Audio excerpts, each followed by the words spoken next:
Galamsey ya. So oman is ya Galamsey.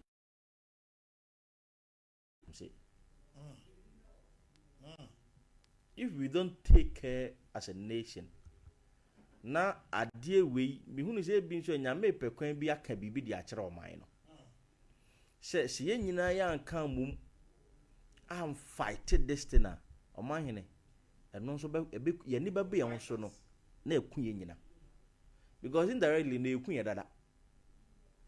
E na hwe se bio omu wo ho mpanyimfo sei. Let's imagine say nkasa mi jemfi entukwan a nka is on board. Ye wura Muntaka wa amra he's on board. Hwe mpanyimfo a na titim. Na se Ghana man panyin se bio enye program foforo ko ya nka bia he may be on board. Nti